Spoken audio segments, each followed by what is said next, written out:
Hey, good morning. Chuck here with Apple Drains in Charlotte, North Carolina.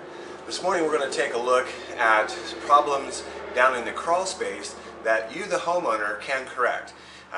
Some things are simple, some things are hard, but if you're able to get into your crawl space, some of these things you can correct on your own without having to call a company and spend thousands of dollars. Let's start with the moisture barrier, and that's the piece of plastic that covers the entire crawl space. This stops the moisture from rising up into the floor above. The next thing that you can check on is your sump pump. You may not have a sump pump, but if you do, there's a couple of simple steps to just check and make sure that that pump is working properly. Let's take a look. Okay, here we are inside the crawl space, and you can see the black plastic moisture barrier, which we are going to cover up that soil that you see laying on the floor of the crawl space. Simply lay out the plastic barrier covering all of the dirt in your crawl space.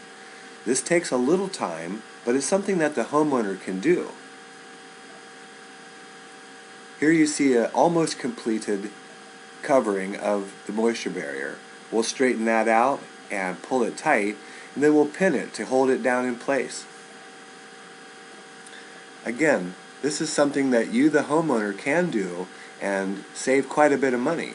This install was about $650, and the material cost on this was probably right around $120, but there's also our labor, and we've got 3 men down in here working, and it took us about 4 hours. It is not a simple job, but you can do this, something the homeowner can do themselves. One thing that we would suggest is that before you put down your moisture barrier, that footer tiles are installed. This is the gravel that you see laying in the trench alongside that crawl space foundation wall.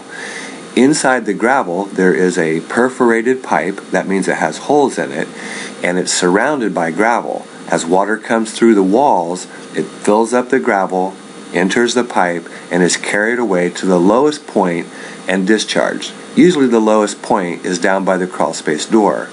You could do this yourself, however it is very labor intense. While it is not always necessary to have footer tiles, it is a good idea. Digging out the footer is not that difficult to do. Here I've speeded the video up just so you can see that it's just a shovel and we're digging. The hard part of this is A, you're in the crawl space and you're bent over, but B is bringing the gravel in. This is done 1 bucket at a time, and it takes a long time to bring that gravel and push it all the way or carry it all the way back to the back of the crawl space and fill up the trench. Okay, let's take a look at the sump pump. Here you can see a green sump pump sitting on the bottom of the sump pit. You'll see a white ball on the side. That is the float.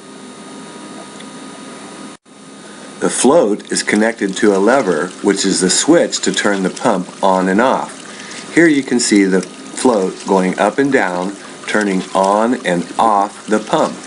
As the pump kicks on, the water goes out. When the float goes down, the water comes in, rises up the float, and the pump kicks on and pumps the water out. So basically, if you crawl into your crawl space, find your sump pump in the sump pit, you can check to see if that float is operational by simply pulling the float up and seeing if that pump kicks on. If it does not, then it's time to replace the sump pump.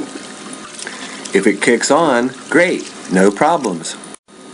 Most of the problems with a sump pump is the float gets stuck, and it usually gets stuck against the side of the sump pit.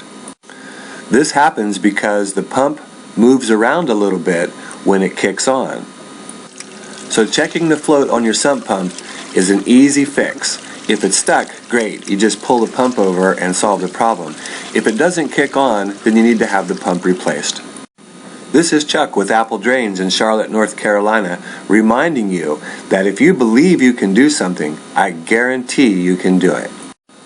Visit our website and learn more about rainwater drainage.